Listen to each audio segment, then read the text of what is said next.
12시 많은 참여 바랍니다. 나는 내가 빛나는 별인 줄 알았어요. 한 번도 의심한 적 없었죠. 몰랐어요. 난 내가 반도체라는 것을. 그래도 괜찮아. 난 빛날 테니까. 네, 오늘 양대준 씨 다 1%대 시원하게 올라가면서 그 중심에는 무엇가 있었을까라는 점을 확인을 해보신다면 반도체 종목들이 시장을 강하게 이끌었다라는 점을 알 수가 있는데요. 오늘 시장만큼은 반도체가 다 했다라고 평가를 할 수 있을 것 같습니다. 오늘 저 윤재 초이스 바로 한번 만나보시죠. 반도체가 다 했네. GTC 2025에 쏠린 눈 관전 포인트는 이렇게 잡아봤습니다. 첫 번째 페이지부터 바로 한번 만나보시죠. 그 전에 GTC가 무엇인가 살펴보시면 GPU 테크놀로지 컨퍼런스의 주인말로 엔비디아가 주최하는 세계 최대의 AI와 첨단 기술 컨퍼런스다라고 보시면 좋을 것 같습니다. AI가 어떻게 비즈니스에 적용되고 수익화까지 연결이 될 수 있는가 확인할 수 있는 빅 이벤트다라고 보시면 좋을 것 같은데요. 그동안 GTC에서 어떤 제품들이 좀 발표가 됐는가 살펴보신다면 2009년부터 2025년까지 그 흐름을 따라갈 수가 있습니다. 지금 보신다면 가장 대표적으로 2018년 당시에 메타버스가 시장의 중심이 되기도 했었죠.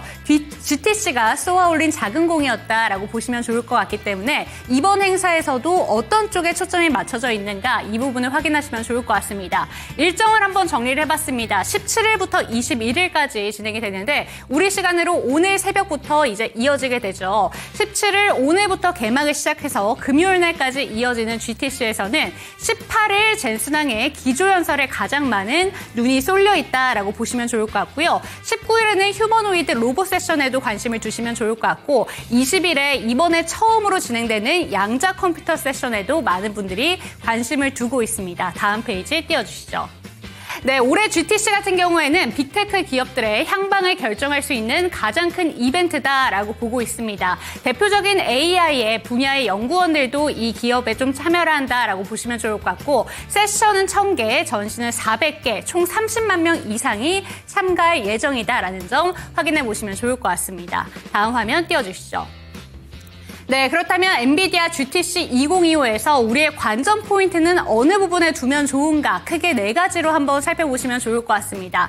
특히나 반도체 분야에서는 루빈 시리즈의 로드맵이 이번에 공개가 되기 때문에 관련돼서 어떤 내용들이 나오면 좋을까라는 점을 확인해 보시면 좋을 것 같고요. 두 번째로는 피지컬 AI 분야, 이번에 CES에서도 상당히 많이 강조를 했었죠. 그 중심에는 자율주행과 로봇이 있다는 점 확인해 보시면 좋을 것 같습니다. 그리고 세 번째로는 GB300이 공개되고요. 이 분야에서 소캠이 적용될 것이다 라고 보고 있기 때문에 한번 SK 하이닉스단에서 소캠에 대한 언급을 하고 나서 관련된 수혜주 찾기에 나선 적이 있죠. 이번에도 다시 한번 그 밸류체인에 집중해보자 라는 내용이 나오고 있고 특히 올해 같은 경우에는 양자 데이를 맞아서 새롭게 퀀텀 데이가 신설이 됐습니다. 이 부분까지 확인해 보시면 좋을 것 같습니다.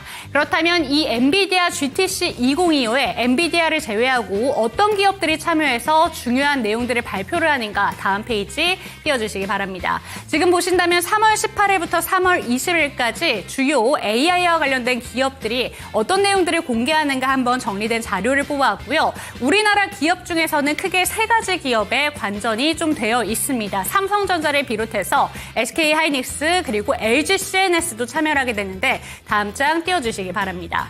네, 지금 보신다면 삼성전자에서는 가장 크게 대규모로 이벤트를 참여하고 있기 때문에 그 중심에 오늘 시장에서도 삼성전자가 코스피 자체를 끌어줬다라고 보시면 좋을 것 같은데 AI 가속화 그리고 액체 냉각과 관련해서도 이야기가 나오고 있고요. 6G라던가 데이터 센터 그리고 대규모 언어 모델에 대해서도 관전을 좀 하시면 좋을 것 같습니다. SK 하이닉스 같은 경우에는 2가지의 좀 발표를 하게 되고요. LG CNS는 1가지의 발표 주제를 공개한다라는 점 확인해 보시면 좋을 것 같습니다. 네, 오늘 같은 경우에는 가장 크게 시장의 중심에 있는 GTC 2025에 대해서 한번 정리를 해봤는데요. 반도체 종목들 이제 정말 시원한 반등을 기대해봐도 좋을까? 이 시간 이야기 나눠보도록 하겠습니다. 당신의 초이스 채널 고정!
정답이 없다.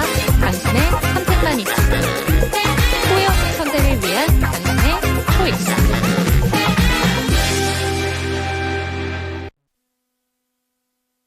네, 후회 없는 선택을 위한 당신의 현명한 초이스를 도와드릴 저는 이윤지고요. 이 시간 함께 하실 전문가부터 소개해드리도록 하겠습니다. 오늘 이 시간에는 이창대 대표와 이 시간 함께합니다. 대표님 안녕하세요. 네, 반갑습니다. 네, 지난주 금요일에 뵙고 오늘 또 한 번 뵙게 됐습니다. 시장 상황이 이번 주에는 또 한 번 달라질 변곡점을 맞이하는 것 같다라는 생각이 드는데 오늘 시장은 어떻게 보셨을까요? 일단 시장 자체가 GTC 2025 뭐 말씀해 주셨지만 거기에 관련해서도 이제 많이 좀 쏠리고 있는 부분이고요. 그 외에 이제 지금 우리가 살펴봐야 될 만한 부분들이 굉장히 중요한 이슈들이 좀 있었습니다. 이번에 그 후티 반군 타격이 좀 있었기 때문에 이 공습 관련해서 지정학적 리스크가 굉장히 좀 올라갈 걸로 예상이 되고 있고요. 여기 맞춰서 이제 방산 관련된 종목들이 오늘도 굉장히 급등 랠리를 보여주는 모습을 연출해 줬습니다. 뭐 한국항공우주뿐만 아니라 LIG넥스원, 한국항공우주, 뭐 그다음에 하나에어로스페이스, 대장주들을 비롯해서 각종 방산주들이 또 올라가는 모습을 보여줬는데 중요한 건 이 반군을 이제 타격하는 데 있어서 미국이 이제 앞으로 어떤 방향으로 갈 것이냐. 이러면 또 이제 유가가 튀어오를 가능성도 있기 때문에 시장에서는 좀 우려가 좀 가해지고 있는 시점이라고 보시면 될 것 같아요. 이전에도 몇 차례 이제 이런 이슈들이 있었지만, 뭐, 바이든 정권 때도 타격을 좀 시도했지만, 그다지 성과를 거두지 못했었거든요. 이제 이스라엘이랑 다 같이 이제 또 타격을 이제 가한 이후에는 홍해에 이제 공습을 하는 것들을, 어찌 보면은 이제 좀 마무리를 해주려고 하는 움직임이라고 보여집니다. 이제 앞으로 물류라든지 이런 부분들이 홍해를 통해서 이제 상당히 활발해질 가능성이 있는데, 이런 반군들이 계속 뭐 테러 행위를 한다라고 하면은 경기를 이제 호경기로 나아간다라고 했을 때 방해를 받을 가능성이 높아지죠. 그래서 새로운 이제 물류라든지 유통망이라든지 이런 것들을 위해서 사전 작업을 저는 이제 하고 있다라고 보여져요. 그런 관점에서는 지금 현재 이 후티 반군 같은 경우에 과거에 뭐 헤즈볼라라든지 여러 가지 이제 반군들하고 좀 비교했을 때도 좀 무력이라고 해야 될까요? 군사력이 상당히 좀 높게 평가받고 있어요. 다시 말해서 좀 체계화되고 조직화된 이제 어떻게 보면 테러 집단으로 보고 있거든요. 그래서 이거를 좀 뿌리 뽑는 데는 쉽지 않을 것이다. 근데 이제 트럼프가 여기에 대해서도 좀 적극적인 의지를 드러냈습니다. 뭐 지옥비가 계속 내릴 것이다. 뭐 네. 단어도 굉장히 좀 세게 하더라고요.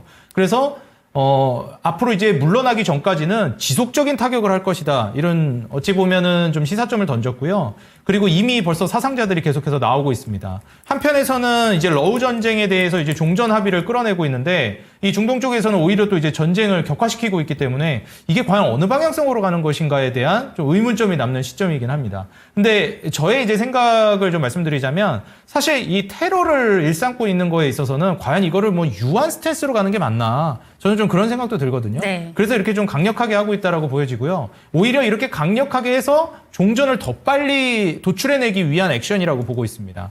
그래서 지금 당장이야 이제 방산주들이 굉장히 많이 올라가고 또 독일의 이제 국방비 지출, 무제한 지출 얘기가 또 있었잖아요. 근데 이제 거기서 국방비 무제한 지출뿐만 아니라 인프라 거의 한 790조 원 정도 해당된다라고 이제 확인했는데 기사에도 이제 나왔듯이 독일의 이제 인프라와 방산 섹터의 이제 투자가 본격화될 걸로 예상됩니다. 사실 이전에는 이 방산이랑 이 재건 혹은 뭐 인프라 이런 것들이 양립하기가 좀 어려운 키워드였거든요. 아니 한쪽에선 부신다 그러고 한쪽에선 이제 다시 짓는다 그러면은 이게 한쪽이 올라가면 한쪽은 떨어지는 구조인데 요즘에는 좀 그렇지가 않습니다. 다 같이 좀 움직이는 구조로 가고 있는 흐름이고요. 방산주들이 지금은 이제 좀 강세를 띠고 있지만 제가 봤을 때는 지금의 이 방산주 랠리, 다시 말해서 이 중동발 전쟁 이슈가 좀 사그라들게 되면 생각보다 빨리 이제 후티 반군을 마무리 지어주게 되면 아무래도 이후에 이제 재건이라든지 특히 인프라 관련된 종목들이 튀기 시작할 때 강력한 시세를 조금 더 빨리 확인할 수 있겠다 예상이 되니까 우리 시청자 여러분들은 지금 방산주를 뒤늦게 따라 들어가는 것보다는 아무래도 인프라나 재건 쪽을 미리 선점하는 전략을 취하시는 게 조금 더 좋지 않을까 저는 이렇게 좀 보고 있습니다.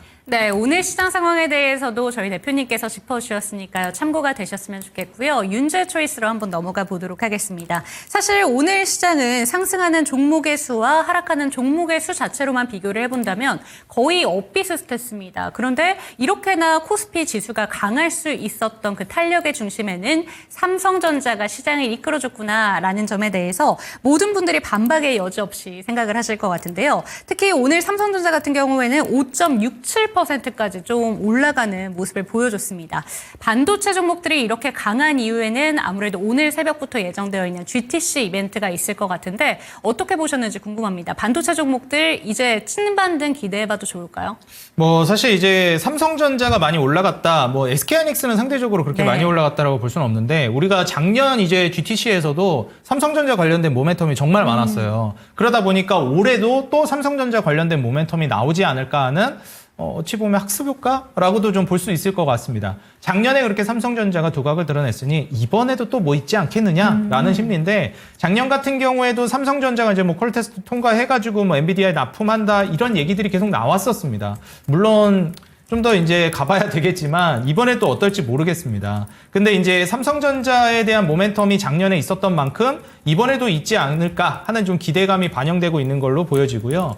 사실 그리고 삼성전자 같은 경우에는 고점 대비해서 정말 많이 떨어졌음에도 불구하고 바닥권에서 제대로 탈출을 못 해주고 있는 상황이에요. 그러다 보니 반도체가 한번 좀 수급이 들어왔을 때 SK하이닉스는 그동안 잘 버텨줬고 잘 이제 대세 상승을 보여준 만큼 삼성전자가 이제는 뒤따라갈 때가 되지 않았느냐 하는 심리가 좀 작용하고 있다라고 보여집니다. 사실 이제 삼성전자 같은 경우에도 바닥권에서 이제 좀 올라가긴 하지만 SK하이닉스랑 비교했을 때는 아직 한참 더 올라가야 될 길이 많다라고 저는 보여져요. 현재 이 박스권 안에서 움직이고 있는데 추가적인 이제 상승 랠리를 우리가 생각해 본다라고 하면은 글쎄요. 제가 보기에는 좀 쉽지는 않을 것 같습니다. 어느 정도 이제 지금은 삼성전자가 조금 더 강세를 보일 수는 있겠으나 한번 HBM 분야에서 이 SK하이닉스가 뺏어온 패권을 다시 재탈환한다는 게 쉽지는 않을 것 같아요. 그래서 장기적으로는 하방 지지라든지 먼저 선제적으로 신고가를 쓰는 건 역시 SK하이닉스가 더 빠를 거라고 보고 있고요. 다만 삼성전자가 최근에 이제 조금 더 강세를 보여주는 건 워낙 못 올라갔으니까 네. 그런 게 좀 크고 아무래도 또 GTC 2024에 대한 좀 우리가 이제 생각했던 학습 효과가 있기 때문에 다시 한번 더 기대감이 불러오고 있는 거라고 보여집니다. 근데 사실 삼성전자뿐만 아니라 반도체 전반에 있어서 훈풍이 불어오고 있는 거라 이 부분은 삼성전자 한 종목에만 이제 키워드를 맞추기보다는 GTC 2025를 통해서 AI를 비롯한 반도체 쪽으로 한 번 더 섹터발 바람이 좀 불어올 수 있겠다는 건 기대해 볼 수 있을 것 같아요. 그러면은 이제 우리가 반도체에 있어서 어떤 섹터나 특히 어떤 종목들을 봐야 될까 여기에 대한 이제 좀 생각을 할 수 있을 것 같은데 이제 요즘 반도체 트렌드는 결국 데이터 센터 AI 이런 쪽입니다.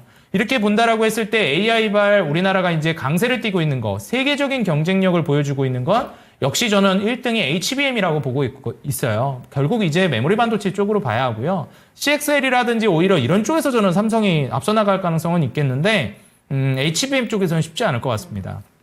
그래서 그런 관점에서 과거에는 소재, 부품, 장비, 소부장이라고 부르는 것 중에 특히 소재나 부품 쪽의 수급이 많았는데 요즘 이제 HBM 쪽으로 넘어오게 되면서 고집적화가 되고 있고 그다음에 단층을 계속해서 쌓아 올리는 구조로 가다 보니 조금의 파티클도 용납하기가 좀 어려운 시점으로 가고 있어요. 수율에 굉장히 민감해지고 있는 거죠. 그래서 이런 점을 좀 고려해 봤을 때는 이전에 비해서 소재 부품보다는 장비 쪽의 수요가 훨씬 더 올라가고 있는 게 사실입니다.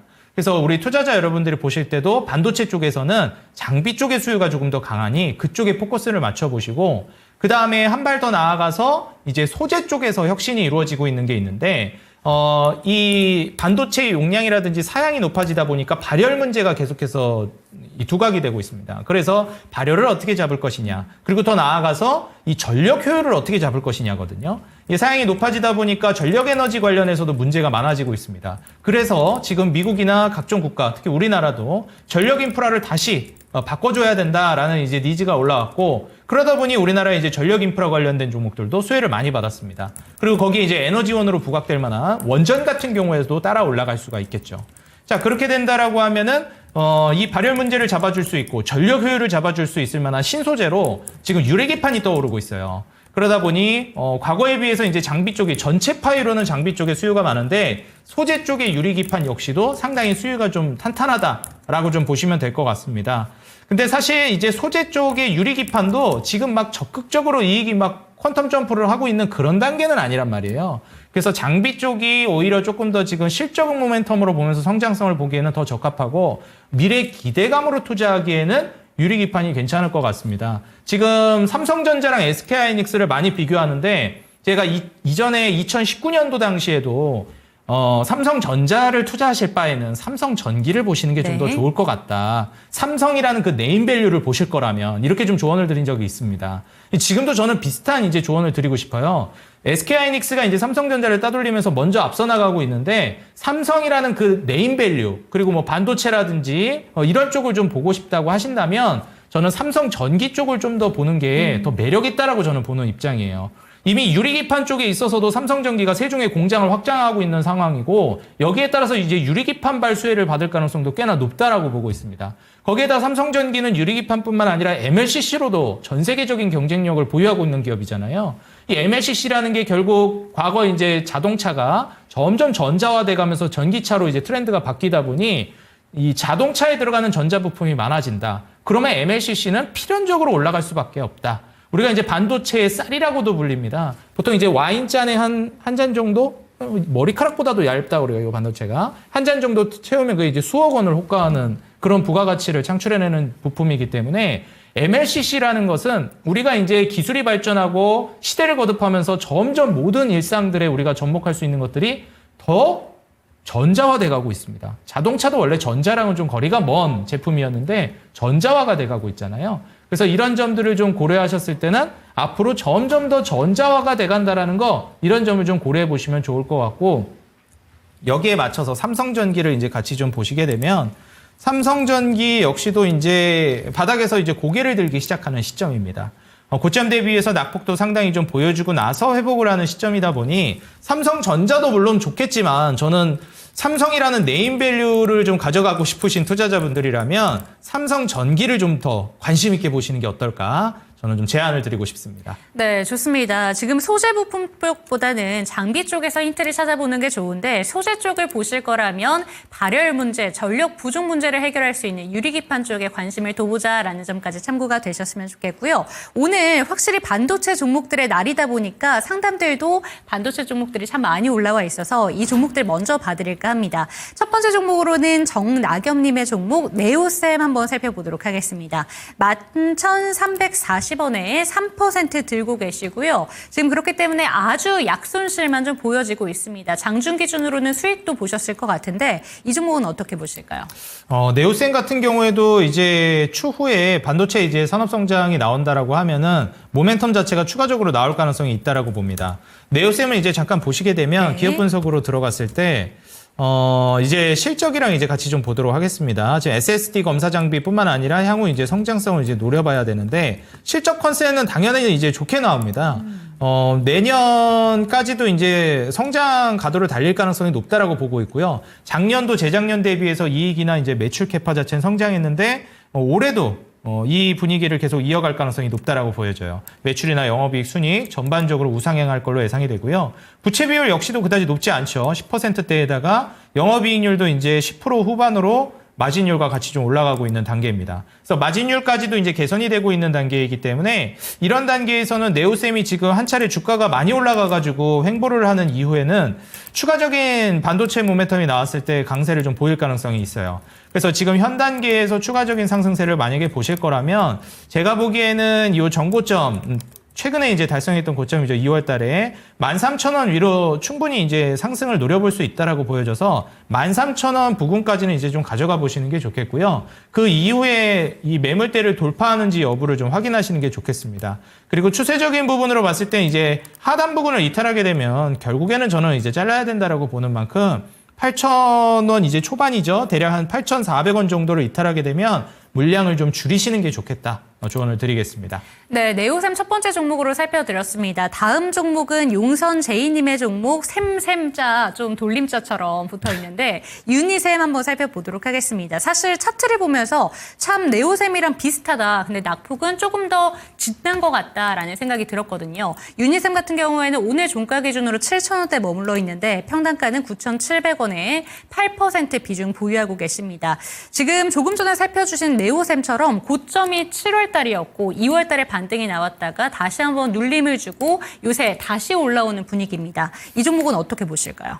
유니셈도 저는 굉장히 좀 좋게 보기는 하는데 추세가 한번 깨져가지고 지금 단기간에 매물대 뚫기는 쉽지 않을 것 같아요. 네. 지금 이제 재물을 보게 되면은 뭐 작년뿐만 아니라 올해로 이제 넘어가고 내년으로 넘어가는 단계에서 매출이나 영업이익, 순이익 캐파가 모두 우상향으로 이제 가줍니다. 작년에 이제 잠깐 주춤하는 모습을 보여줬던 해였는데 올해부터 이제 본격적으로 회복 국면으로 가기도 하고 과거에 이제 좀 이익이 많이 나오거나 매출이 잘 나올 때는 뭐 영업이익이나 순이익이 거의 뭐 400억 정도 캐파가 나와줬었어요.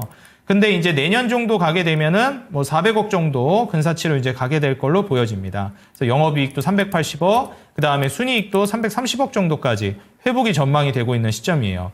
무엇보다도 이제 부채 비율이 15% 아래로 떨어지기 때문에 이런 기업들 같은 경우에는 부채 비율이 낮다 보니 메리트를 좀 가져갈 수 있는 대표 종목이라고 보여집니다. 거기에다 지금 PER, PBR 같은 경우에도 PER은 6배, 그리고 PBR은 0.75배까지 떨어질 걸로 예상되니 뭐 마진율이 이제 12%대, 11%대로 우상향하고 있는 만큼 저평가되어 있는 데다가 매출, 영업이익, 순이익, 외형 성장이 이루어지고 그 다음에 영업이익률과 순이익률이 올라가는 질적 성장까지 챙긴 주식이라고 보여집니다.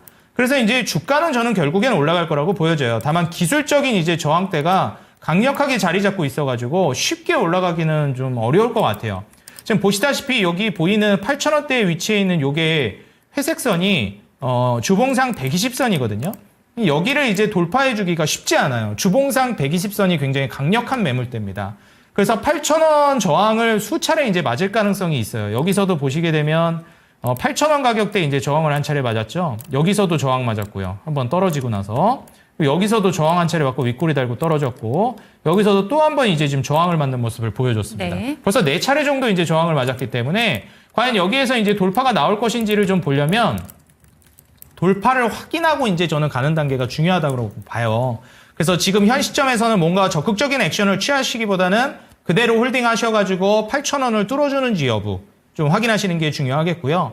8,000원을 뚫어주지 않는다라고 하면은 일단 그대로 계속 홀딩하시는 게 저는 좋을 것 같다 말씀드립니다. 다만 다시 이제 추세가 깨지면서 무너진다. 만약에 이제 6,000원 가격대를 이제 무너뜨리면서 깨진다라고 하면은 비중을 일정 정도 좀 줄이시는 게 좋겠다. 이렇게 좀 조언을 드리겠습니다. 네, 유니셈까지 두 번째 종목으로 살펴드렸고 이번에는 CXL의 대표적인 종목 한번 살펴보도록 하겠습니다. 퀄리타스 반도체라는 종목을 질문해 주셨는데 이 종목 평단가가 24,120원에 지금 현재 구간에 마이너스 32% 정도 손해 중이다라고 얘기해 주고 계시고 비중은 10%입니다. 대응 전략 알려주세요라고 ESL님께서 질문해 주셨는데 2024년 주주분들이라면 전형적인 용두사미 같은 종목이다라고 볼 수 있을 것 같아요. 5만 원대로 출발을 해서 5천 원대로 마감을 보여줬습니다. 그래도 정말 빠른 기간 내에 2만 원대까지 좀 올라오고 있는 것 같은데 이 종목은 어떻게 들고 가는 게 좋을까요? 뭐 말씀해 주셨던 것처럼 한 10분의 1 토막이 나버렸기 때문에 쉽지가 않을 것 같은데 네. 지금 그래도 뭐 최고점 부근은 아니신 것 같아요. 가격대 보면 이제 24,000원이니까 한 차례 슈팅이 나오면은 갈 수 있을 만한 정도의 주가 수준이거든요. 근데 이제 퀄리타스 반도체 같은 경우에는 사실 좀 과하게 올라갔던 경향이 있었다라고 봅니다. 지금 시총이 한 2천억대인데 2천억 초반인데 16,000원에서 이제 뭐 한 3, 4배 정도 올라가게 되면은 거의 뭐 조 단위를 이제 넘봤다는 거 아니겠어요? 그쵸. 기업 자체가. 근데 조 단위를 넘볼 만한 기업이냐? 그렇진 않죠, 솔직히. 지금 보시는 바와 같이 매출은 어느 정도 찍히고 있지만 이익이 지금 몇 년 연속 적자인데 앞으로 이제 기대감만으로 투자하기에는 좀 무리가 있다라고 보여집니다. 물론 전망이야 상당히 좋고 성장성도 매력 있다라고 보여지지만 이렇게 연속 적자를 보여주고 있는 기업은 사실상 매출이 유의미한 수준으로 뛰기 시작하고 이익이 최소한 흑자 전환이 되는 시점은 우리가 보고 투자를 고려해야 되거든요. 뭐 그 전에 투자하는 방법도 있겠지만 리스크가 상당히 큽니다. 그리고 무엇보다도 지금 정도 시총이면은 그렇게 부담되는 자리는 아니에요. 왜냐면 2천억대 초반이면 기대감만으로 투자해봄직한 몸집입니다. 근데 이런 기업들은 투자 비중을 크게 들어가면 안 된다라고 말씀드리고 지금 비중 10%인데 저는 여기서 더 늘리는 건 아니라고 봐요. 네. 뭐 갈 수 있을 것 같다라는 의견이 있어도 이렇게 적자에서 흑자 전환을 아직 성공하지 못한 기업은 앞으로 제가 봤을 때는 추매를 하는 거는 권장드리지 않고요. 오히려 이제 비중을 좀 줄여나가시는 게 좋겠는데 지금 당장 줄일 필요는 없을 것 같아요. 왜냐면은 추세가 좋거든요. 그래서 아무리 지금 적자를 계속 내고 있다 하더라도 추세가 좋은데 굳이 뭐 선제적으로 잘 가고 있는 거를 매도할 필요는 없다라고 생각이 들어요. 그런 관점에서 일단은 좀 홀딩을 하고 가시되 대략 제가 봤을 때는 한 28,000원, 3만 원 아래 구간이 이제 저항대라 여기에 이제 저항을 한 차례 맞을 수 있을 것 같아요. 과거에 이제 지지를 받았던 구간 그리고 이제 상장하고 나서 저항을 맞은 구간입니다. 그리고 이제 한 차례 이제 추세가 꺾이면서 내려올 때 마찬가지로 이제 저항을 맞은 구간이라 28,000원 언저리를 가게 되면은 그때 분위기 보고 이제 분할 매도를 하시는 게 좋을 것 같은데 그 전에 그러면 한번 또 저항을 맞을 만한 구간이 있지 않을까 생각하실 수 있어요. 그 전에는 뭐 대략적으로 지금 매수하신 가격대 정도 24,000원 정도 가격대에서 한 차례 또 저항을 맞을 수 있을 것 같긴 한데 제가 봤을 때는 추세 타고 계속 갈 가능성이 꽤 높아 보입니다. 그래서 지금 현 시점에서 좀 보시는 바로는 여기 이제 한 차례, 두 차례 이제 저항 맞았던 전고점 부근 대략 이제 19,000원 가격대 언저리에서 저항을 이제 좀 체크해 보시기 바라겠고요. 여기를 돌파하게 되면은 매수가까지는 갈 것 같아요. 24,000원 정도까지는 갈 것 같으니까 만약에 이제 여기 매물대를 돌파하게 되면은 매수가까지 좀 보시고 매수가 근처에서 일정 정도 물량을 좀 덜어내시는 게 좋겠다. 그리고 한 이런 이익이 아직 가시화되지 않은 종목은 한 5% 정도 비중으로 욕심내시는 게 적합하다고 봅니다. 10%도 많아요. 제 기준에서는. 근데 이제 산업 성장성은 뛰어나니까 그대로 가져가시고 지금 추세상으로 12,500원을 이탈하게 되면 물량을 좀 줄이시는 게 좋겠습니다. 그래서 12,500원 지지라인으로 잡으시고 19,000원을 뚫고 매수가까지 가게 되면은 비중을 거기서 한 차례 줄이자. 그리고 잔량으로 한 5% 정도 비중으로 욕심을 내시는 게 어떨까? 한 3만 원 부근까지 좀 이렇게 말씀을 드리겠습니다.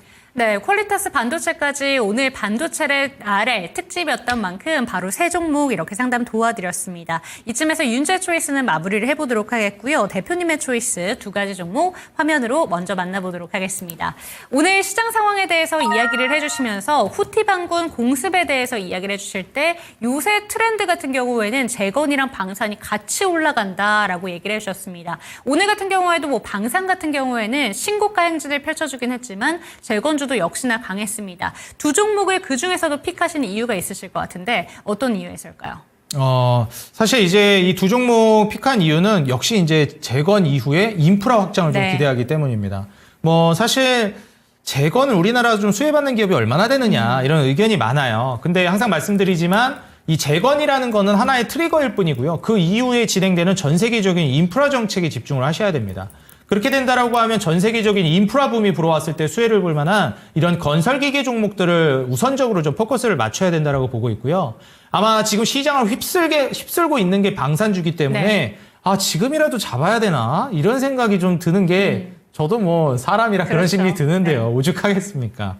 근데 제가 봤을 때는 방산주는 제가 작년부터 이제 많이 언급을 드려왔기 때문에 그때 투자하는 게 맞다라고 보고 있고요. 지금 단계에서는 저는 투자할 단계는 아니라고 보고 있어요. 그래서 우리 투자자 여러분들이 좀 보셔야 될 만한 거는 방산주를 보시기보다는 방산주 이후에 무엇이 갈까? 결국 부셨으면 다시 지어야 되거든요. 그래서 이런 전쟁 이후에 진행되는 재건 그리고 전 세계적으로 진행되는 인프라 산업의 확장을 우리가 좀 기대해 보는 게 좋겠고요. 그런 관점 하에서 이 재건 혹은 인프라 관련된 수혜주로 부각받는 건설기계 관련된 종목들을 보시는 게 좋을 것 같다. 좀 말씀드립니다. 네, 내 포트폴리오 안에 방산 종목이 없으신 분들 지금이라도 담아야 되나 많이 고민하실 겁니다. 하지만 그 마음 살짝 접어두고요. 재건 이후에 인프라 확장 쪽으로 한번 눈을 돌려보시면 어떨까라는 이야기 해주셨는데 우선 오늘 종가 흐름은 엇갈렸습니다. HD 현대건설기계 같은 경우에는 약보합으로 마무리를 졌고 전진건설 로봇 같은 경우에는 워낙 이 시간에 대표님의 강추 종목이기도 했습니다. 많이 얘기했었죠. 그렇죠. 2%대 상승 탄력을 역시나 보여줬는데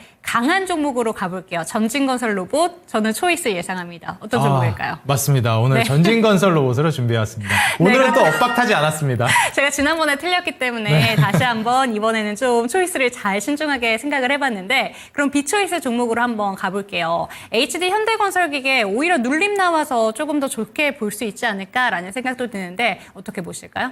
뭐 일단 HD 현대그룹의 짝꿍 종목으로 많이 얘기되는 현대건설기계랑 또 HD 현대인프라코어 이 두 개 종목이 이제 건설기계 쪽에서는 쌍두마차로 이제 가고 있는 종목들이었는데 사실 이제 전진건설 로봇이 상장한 이후에는 콘크리트 펌프카 과점 사업자기도 하고요. 북미 시장에서 너무 이제 매력적인 부분이 많아서 대장 종목에서 좀 밀려난 경향이 있습니다. 하지만 그럼에도 불구하고 어찌 보면은 이제 이 건설기계라는 섹터 안에서 지표 종목 역할을 해주는 종목 중에 하나라 현대건설기계 같은 경우에는 인프라 사업이 확대된다라고 했을 때 핵심적인 수혜를 받는 대표 종목이라고 봅니다.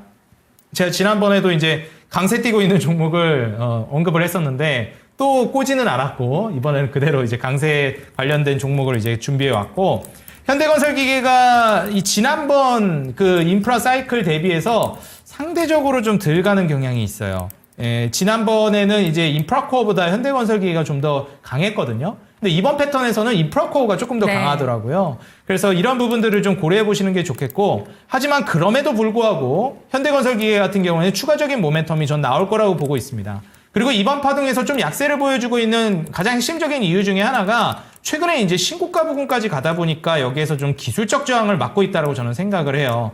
아무래도 이제 전고점까지 주가 갭 자체가 그렇게 많이 벌어져 있지 않다 보니 신고가를 지금 돌파하려고 계속 시도하고 있거든요. 제가 봤을 때는 몇 차례 정도 더 두드릴 가능성이 있다라고 봐요. 지금 한 9만 원 정도 가격대인데 여기 가격대를 계속해서 두드릴 가능성이 있고 몇 차례 저항을 보여주고 난 이후에는 돌파가 나오지 않을까 예상이 되고 있습니다. 기업을 이제 들어다 보시게 되면은 이제 내년 뭐 올해 이런 흐름으로 이제 봤을 때는 계속해서 이제 매출도 작년 대비해서 우상향하고 있는 패턴이고 24년도에 매출이 좀 주춤하면서 줄어드는 모습을 보여주긴 했었지만 이제 내년 내후년으로 가게 되면은 정말 많이 이제 영업이익을 끌어냈었던 21년도 최고치 이제 2,570억 정도를 냈었는데 이거를 이제 뛰어넘는 영업이익이 내년에 나올 걸로 예상되고 있습니다. 그리고 이제 순이익 같은 경우에도 1,751억으로 역대급 순이익을 이제 기록할 걸로 기대되는 만큼 올해 내지 내년 우리가 이제 충분히 기대해 볼 수 있을 만한 시점이라고 보고 있어요. 그래서 올해 중순부터는 또 전고점 돌파를 시도해 보면서 계속 신고가 랠리를 쓸 만한 종목으로서 현대건설기계를 보고 있으니 장기적으로 보셨을 때 충분히 메리트 있는 종목으로서 보셨으면 좋겠습니다. 마진율도 다시 이제 회복세를 이제 보여주고 있고 6.7%, 4.4%로 과거에 이제 마진율 많이 나왔던 수준까지 올라가고 있는 시점이에요. 당연하게도 건설기계 종목이다 보니 PER, PBR은 아주 저평가되어 있습니다. PER도 이제 7.6배, PBR도 0.5배 수준으로 뭐 5, 6배 정도 수준으로 떨어질 걸로 예상되니까 저평가되어 있는 시점에서 매출, 영업이익, 순이익, 외형 확장이 진행되면서 마진율도 올라가고 있는 그러면서 이제 신고가를 이제 돌파 시도하고 있는 주식이다 보니까 9만 원 아래에서 계속 이제 신고가 돌파를 시도할 만한 종목으로서 현대건설기계 뭐 물론 비초이스지만 관심 있게 보시면 좋을 것 같습니다. 네, 두 가지 들고 오시는 종목들이 늘 관심 종목으로 넣어두시면 괜찮은 종목들 들고 와 주십니다. 그렇기 때문에 HD 현대건설기계도 역시나 관심 권역에 넣어두시고 꾸준히 관찰하시면 좋을 것 같고요. 초이스 종목, 조금 더 좋은 종목이겠죠. 전진건설 로봇을 한번 가보도록 하겠습니다. 이 종목 어떤 포인트들을 지켜보면 좋을까요? 일단 전진건설 로봇은 이제 사실상 그 건설기계 쪽에서는 대장주로 자리매김했다라고 저는 보고 있고요. 지표 종목 역할을 하는 종목이라고 보기는 어렵지만 대장주라고 보고 있습니다. 우리가 이제 지표 종목 역할을 해주는 거를 반도체에서 삼성전자, SK하이닉스, 그 다음에 제약바이오에서는 삼성바이오로직스, 뭐 셀트리온 이런 종목들을 많이 얘기하지만 대장주라고 보는 거는 가장 강력한 파동을 보여주는 뭐 알테오젠이나 유한양행, 리가캠 이런 종목들을 보통 대장주라고 얘기하잖아요.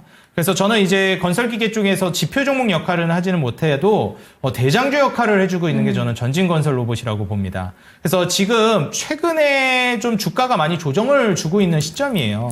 그래서 좀 살펴보시게 되면 2월 중순부터 해가지고 한 달 동안 계속해서 좀 조정을 보여주는 흐름이 나왔고 이 이후에 이제 반등을 보여주려면 뭐 종전 합의가 이제 도출이 돼야 하는데 앞서 말씀드렸듯이 후티방군 이제 이야기가 계속 나오고 있고 중동발 이제 지정 확정 리스크가 커지고 있는 시점이라 홍해에 이제 그 물류를 뚫어주는 관점에서 이 종전이 나오기 전에 당분간은 계속해서 지정 확정 리스크가 중동 쪽에서 터질 가능성이 있다라고 보여집니다.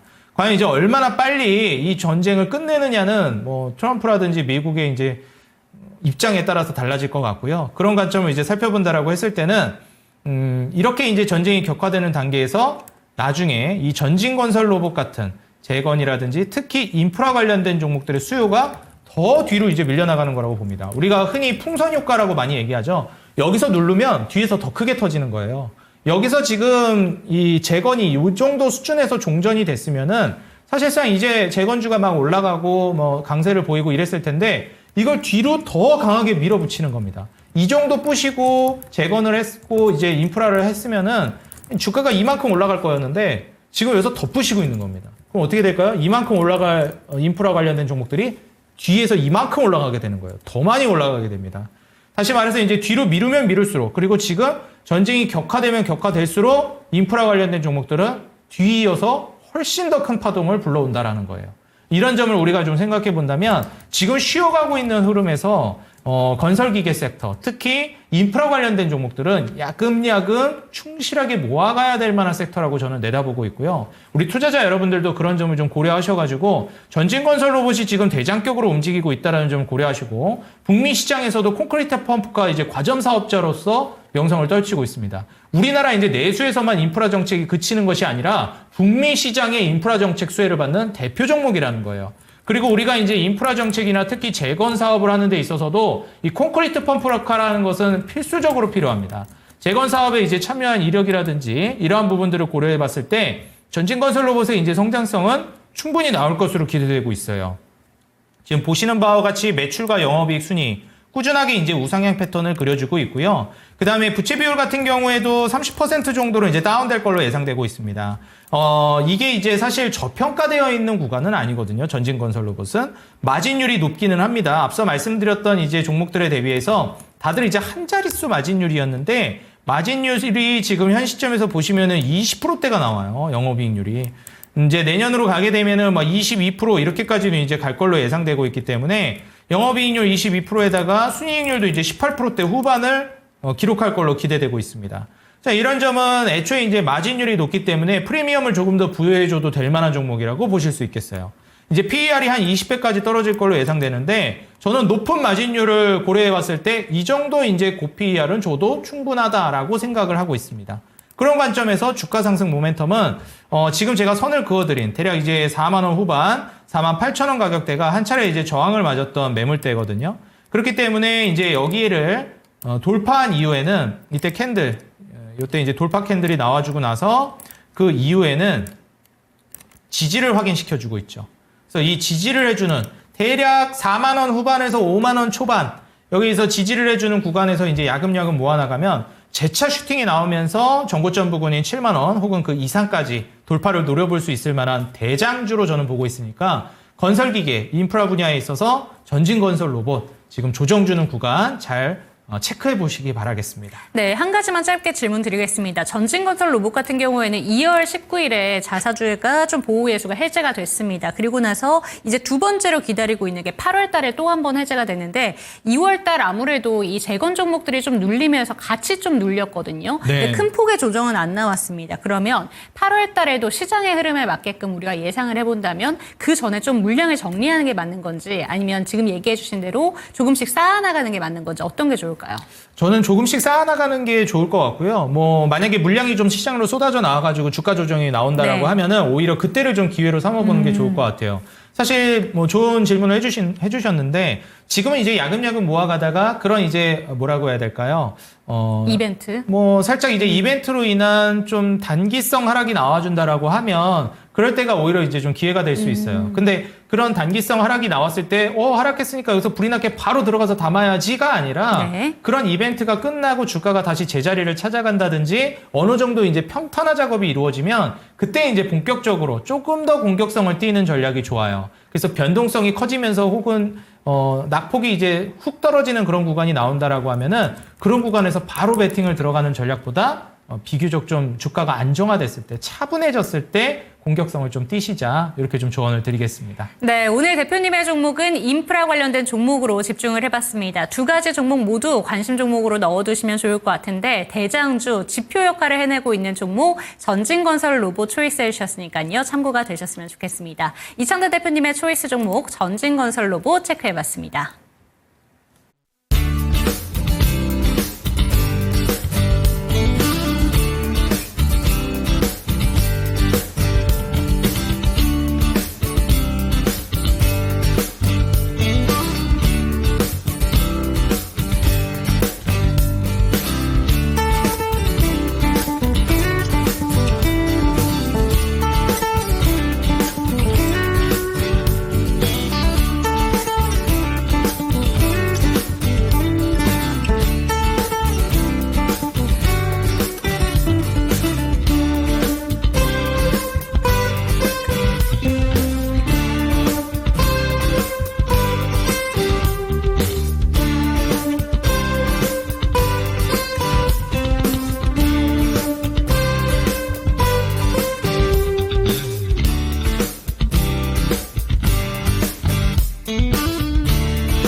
네, 실시간 종목 진단 코너입니다. 참여하시는 방법부터 안내 도와드릴게요. 하단에 보이는 전화번호 02-325-8100번으로 종목명, 매수가, 보유 비중 알려주시기 바랍니다. 종목 진단 원하시는 분들 전화 상담이 힘드시다면 유튜브 채팅창도 열어둘 테니까요. 많은 참여 부탁드리겠습니다. 네, 오늘 가장 처음에 또 질문을 주신 오늘 반도체 종목들이 많이 올라오긴 했는데 바이오 종목 한 가지 살펴드리도록 하겠습니다. 순영님의 종목이고요. 바이넥스 한번 체크해 보도록 할게요.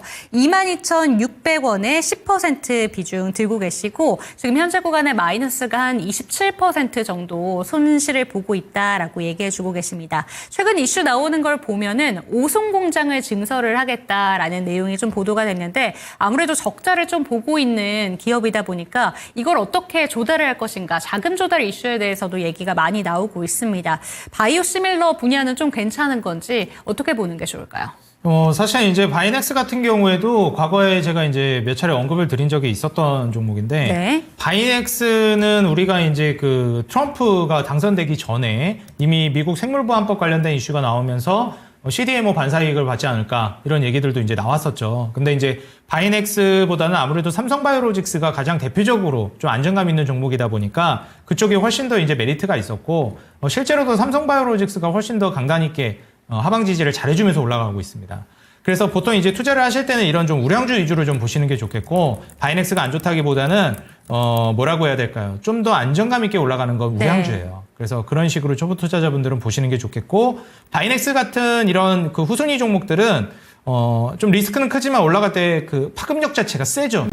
그러다 보니까 이제 메리트가 있는 건 사실입니다. 근데 이제 비중 조절을 잘 하는 게 저는 그래서 중요하다고 생각이 들어요. 삼바 같은 좀 안정감 있는 종목들은 조금 더 비중을 크게 들어가되 좀 느리게 움직일 수는 있다는 점. 하지만 장기적으로 우상향한다는 거, 그리고 하방 지지도 잘해준다는 거. 바이넥스 같은 주식은 좀 더 탄력적으로 움직일 수는 있겠지만 비교적 아무래도 하방 지지를 우량주보다는 못 해준다는 점. 이런 점을 좀 고려해 보시는 게 좋겠고요. 지금 주봉상 120선 이탈을 하게 되면 비중을 좀 줄이는 게 좋겠습니다. 그래서 지금 13,800원, 대략 14,000원 정도 가격대 되거든요. 여기를 이탈하게 된다라고 하면은 일정 정도 물량을 조금 정리하는 게 좋겠고, 이탈하지 않는다라고 하면은 다시 이제 시세를 또 노려보시는 게 좋을 것 같아요. 제가 보는 관점은 다시 또 올라갈 거라고 봅니다. 왜냐하면 지금 현재 미국의 소비 심리 지표가 어제 나왔을 때도 상당히 좀 꺾인 모습을 보여줬었어요. 그럼 이제 소비 심리가 꺾였다라는 것은 이번 주에 발표되는 미국의 소매 판매 지표도 뭐 이번 주에 발표되는 소매 판매 지표가 좀 안 좋게 나올 수가 있고, 이번에 선방을 하더라도 다음 달에 이제 안 좋게 나올 가능성이 높거든요. 자, 그렇게 된다라고 하면은 미국의 이제 경기가 흔들린다라는 걸 뜻하는 건데, 미국 GDP의 3분의 2 정도가 이제 소비에 집중되어 있기 때문에 소비가 그만큼이나 중요합니다.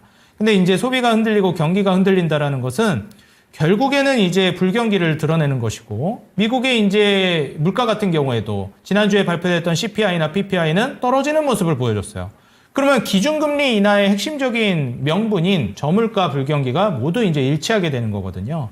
그렇게 된다라고 하면은 금리 인하가 생각보다 빨라질 수 있습니다. 그래서 시장에서는 이미 기준금리 인하가 작년 연말에 생각했던 예상 수준보다 더 빨라질 수 있겠다. 그리고 더 많이 기준금리 인하를 할 수 있을 것 같다. 이렇게 평가하고 있습니다. 그렇기 때문에 제약바이오라든지 그다음에 로봇이라든지 AI, 제가 3대 혁신업종으로 꼽고 있는 이 업종들은 향후 이제 미국의 금리 인하가 다시 본격화됨에 따라서 수혜를 또다시 받을 걸로 기대되니 지금부터 차분히 모아나가는 전략이 좋다라고 봐요. 다만 바이넥스도 물론 좋겠지만 저는 가장 대표적으로 이제 언급되는 뭐 삼바나 셀트리온이나 아니면은 뭐 대장주로 이제 평가받고 있는 뭐 리가캠이나 알테오젠이나 유한양행이나 뭐 ABL 바이오, 이런 시장에서 많이 언급되고 시총이 높은 종목들 위주로 바라보시는 게 조금 더 메리트 있을 것 같다라고 말씀드려요. 그럼에도 불구하고 이제 미국 생물보안법에 이제 반사이익을 볼 수 있는 중국을 이제 몰아내게 되면 우시그룹이 이제 끝나고 결국 삼바나 바이넥스나 이런 기업들이 반사이익을 볼 가능성이 굉장히 높다라고 보거든요. 잠시 이제 연결돼서 보자면 마이크로 디지털이라는 이제 종목 같은 경우에도 비슷한 맥락으로 이제 수혜를 볼 만한 대표 종목으로 거론됐던 주식입니다. 그렇기 때문에 이제 마이크로 디지털이랑 이제 좀 짝꿍을 지어가지고 보시면 될 것 같고, 주가 패턴도 비슷하죠. 근데 이제 바이넥스 같은 경우에는 이후에 이제 상승 흐름을 좀 노려보시면서, 이익 캐파가 이제 올해부터는 또 흑자 전환으로 돌아설 걸로 예상돼요. 그리고 어찌됐건, 오송공장 증설 자금을 조달하려고 지금 노력하고 있다는 거는 수요가 그만큼 올라오고 있고 생산 캐파를 늘려도 좋을 만큼 지금 수요가 들어오고 있다는 거거든요. 그래서 저는 이거를 당장의 자금 조달 문제는 좀 부정적으로 볼 수 있겠지만 장기적으로 이제 캐파가 확산되는 거에 있어서는 긍정적으로 봐도 되지 않을까 이렇게 좀 조언을 드리도록 하겠습니다. 네, 지금 질문 주신 순영님께서 추가 질문을 주셨는데 혹시 월봉이 이탈하면 안 되는 거 아닌지 이런 질문을 주셨습니다. 월봉 기준으로 봤을 때 2월 달에 좀 많이 급락을 했고 지금 3월 달에도 아직까지 시간은 좀 남아 있지만 좀 음봉 마감이 될 것 같다라는 부분을 걱정하시는 것 같아요. 이 부분은 어떠실까요? 제가 봤을 때는 뭐 이탈했다 정도 수준은 아니라고 보여집니다. 네. 지금 월봉상 차트를 같이 한번 보시게 되면 항상 이제 매물대를 가장 먼저 확인하시는 게 중요한데 바이넥스 같은 경우에는 말씀해주신 월봉상 기준으로 제가 매물대를 체크해 보자면 대략적으로 지금 현재 주가 부근이 거의 매물대거든요. 과거에 이제 한 16,000원 중후반 정도 요 가격대에 이제 저항을 맞았던 자리예요. 그리고 돌파를 한 이후에는 지지를 해줬던 자리입니다. 요 자리가. 그리고 또 이탈을 하니까 여기를 이제 저항을 맞는 자리가 됐습니다. 그리고 또 이제 돌파를 한번 해줬고요. 그리고 이제 이탈한 다음에는 또 다시 저항을 맞은 자리. 여기서도 저항을 맞은 자리입니다. 그리고 또 이제 최근에는 어떻게 되고 있죠? 여기 지금 지지를 해주고 있죠. 그러니까 여기를 아직은 이탈을 한 자리라고 보여지진 않아요. 지금 딱 여기가 맥점입니다. 이 자리가. 그래서 여기를 이탈하면서 무너지게 되면은 이제 추세가 완전히 무너졌다라고 평가를 하겠는데 아직 뭐 15,000원 이탈하는 단계가 아니면 추세가 깨졌다라고 볼 만한 시점은 아니라고 보여져요. 그래서 월봉상 이탈은 월봉상 종가 기준으로 15,000원을 이탈하게 되면은 사실상 이제 추세가 깨지고 있다라고 저는 보고 있고요. 주봉상으로도 마찬가지입니다. 제가 봤을 때는 주봉상 이제 120선 가격대가 아마 이제 요 회색선이 지금 주봉상 120선이거든요. 이게 서서히 위로 올라오면서 15,000원까지 근접할 걸로 예상이 돼요. 그래서 이 15,000원 아래로 주가가 완전히 이제 무너지게 되면 더 정확히는 주봉상 120선 아래로 이탈하게 되면 추세가 일정 정도 깨진다라고 봅니다. 그래서 그때는 비중을 줄이는 게 좋을 것 같은데 지금은 아직 15,000원도 안 깨졌고 더 정확히는 주봉상 120선도 안 깨졌기 때문에 아직까지는 추세 이탈했다라고 보기에는 이르지 않나 저는 좀 그렇게 보고 있습니다. 네, 바이넥스까지 추가 질문 해소가 되셨으면 좋겠고요. 다음 종목으로 넘어가 보도록 하겠습니다. 이번 종목은 토리피님의 종목 엑시콘 살펴드릴게요. 14,900원에 10% 근처 가격에 온다면 매도를 해야 되는 건지 목표가로는 2만 원까지 생각하고 계신 것 같은데 중장기적으로 들고 간다면 목표가까지 올 수 있는지 어떻게 보실까요? 일단 지금 현재 반도체 관련해가지고도 이게 지금 모듈 테스트 관련된 기업이잖아요. 근데 제가 보기에는 지금 당장에 이제 이익 캐파가 나오진 않고 있는 단계입니다. 뭐 작년에 좀 적자를 보기도 했고 좀 많이 들쭉날쭉해요. 그래서 4분기까지 보더라도 지금 이 영업이익이랑 순이익 적자가 계속 지속되고 있는 단계라 이런 부분들을 좀 고려하셨을 때는 좀 각별한 주의가 필요하다라고 말씀드리고 싶습니다. 물론 추후에 이제 성장이 다시 될 걸로 기대되는 부분은 있기는 한데 아직까지는 저는 좀 어렵다라고 봐요. 시총이 이제 굉장히 좀 낮기도 합니다. 그래서 지금 일봉상 이동평균선 200선 저항을 계속 막고 있거든요. 여기를 이제 돌파해주면 좀 다를 거라고 보는데 그 이후 추세까지는 아직은 좀 기대하기가 어렵습니다. 그래서 제가 이제 지지라인을 잡아드릴 테니까 여기를 이탈하게 되면은 물량 정리를 좀 하시는 게 좋겠고 반도체 종목 좀 안정감 있는 좀 우량주들 위주로 먼저 진입해 보시는 게 어떨까 조언 드리고 싶어요. 지금 이러한 종목은 저는 비중 10%도 많다고 생각이 들어요. 시총도 너무 낮고 그렇다고 이익이 잘 나고 있는 것도 아니고 이익 컨센이 나와 있는 것도 아니고 좀 많이 저는 다른 이익 컨센 좋은 중소형 반도체도 많아요. 근데 적자 지속되고 있는 이런 주식의 미래 성장성만 보고 투자하는 거는 저는 그렇게 권장드리고 싶지 않습니다. 이익이 이미 나고 있는데 더 큰 이익이 날 걸로 기대되는 좋은 반도체도 많아요. 그래서 지금 제가 잡아드리는 지지라인 대략 이제 11,000원 가격대거든요. 11,000원을 이탈하게 되면 비중을 저는 좀 5%까지 줄이는 게 좋을 것 같다 말씀드리고요. 이탈하지 않는다라고 하면은 제가 이제 여기 상단으로 잡아드린 16,000원 부근까지 올라가게 됐을 때 마찬가지로 비중을 좀 줄이시는 게 어떨까 이렇게 좀 조언 드리겠습니다. 네, 엑시콘까지 살펴드렸습니다. 다음 종목 한번 살펴볼 텐데 지금 골드님께서 최근에 올려주신 종목입니다. 모아 데이터 한번 살펴볼게요. 시총이 상당히 작은데 평단가는 2,524원에 비중은 5%입니다. 다행히 비중은 상당히 작으신데요. 손실이 굉장히 크기 때문에 매도하기가 좀 손이 안 간다라고 해주시고 계십니다. 지금 보면 1,000원대이기 때문에 반토막이 조금 더 나 있는 상태죠. 어떻게 보는 게 좋을까요? 이게 맞아요. 이게 좀 어려우실 거예요. 손이 네. 잘 안 가는 게 진짜 이해가 됩니다. 근데 이게 지금 비중이 5%여도 많다고 생각이 들 정도로 모아데이터 같은 경우에는 지금 시총이 500억 아래로 떨어졌어요. 375억이거든요. 근데 이게 지금 뭐 저평가되어 있어서 500억 아래에 있다 뭐 이런 것도 아니고 주가가 완전히 그냥 무너져 네. 내려가면서 지금 500억 아래로 깨진 거예요. 그러니까 이런 주식들은 뭐 이 기업이 그럴 것이다라는 게 아니라 좀 증시 분위기가 안 좋아지기도 하고 어려워지게 되면 무슨 일이 발생하냐면 상장 폐지 우려가 점점 이제 부각됩니다. 네. 그러니까 이 기업이 상장 폐지된다는 건 아닌데 이렇게 시총이 완전히 무슨 300억대, 200억대로 깨지기 시작하면서 주가가 무너져 내리기 시작하는 단계잖아요. 이런 기업들은 어느 정도 그런 마음의 준비도 하면서 투자가 진행이 돼야 돼요. 네. 그래서 저는 이렇게 추세가 깨지고 있는 종목들은 계속 주가 떨어질 때마다 비중 계속 줄여야 된다고 봅니다. 지금 5% 정도 되시는데 저는 2.5%까지 여기서 절반 더 줄이라고 말씀드리고 싶어요. 그래서 더 줄이고 잔량으로 이제 노리시는 게 낫지. 제가 봤을 때는 이제 바닥을 이제 지지해 주는지 여부 역시도 물량 일단 줄이고 보시는 게 좋겠다. 그래서 물량을 좀 줄여 놓으시고 전저점 1,053원이거든요.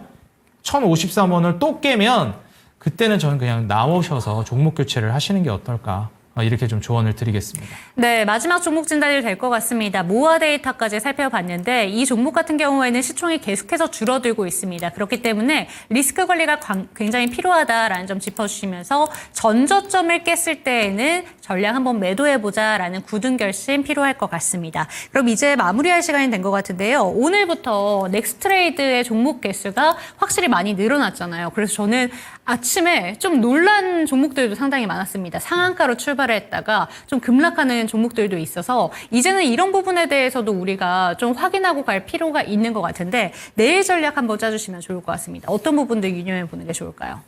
사실 이제 뭐 미국 같은 경우도 그렇고 다른 선진국들도 정규장 이외에 이제 장이 계속 좀 긴 네. 시간이 있기는 한데 저는 결국 이제 정규장을 집중하셔야 된다라고 생각합니다. 정규장 이외의 장은 우리가 이제 4시부터 6시까지도 원래 시간의 매매가 있었잖아요.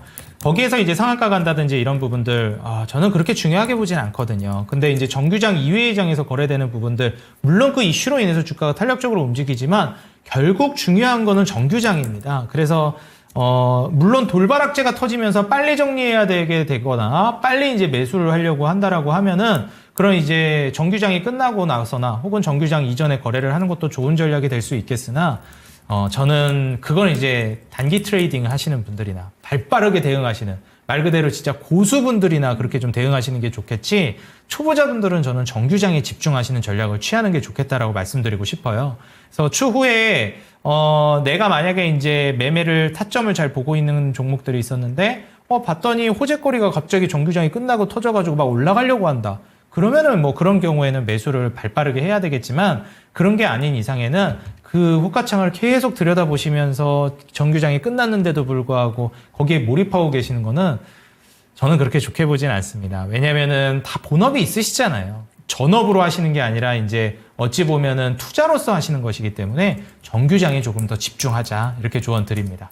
네, 정규장에 조금 더 포커스를 둬보자라는 이야기까지 챙겨가셨으면 좋겠고요. 이 시간 마무리해 보도록 하겠습니다. 종목에 대한 상승과 하락은 보장하지 않는다는 점 반드시 기억해 주시고 내일 이 시간도 저희 당신의 초이스와 함께 해주시기 바랍니다. 시청해 주신 여러분 고맙습니다.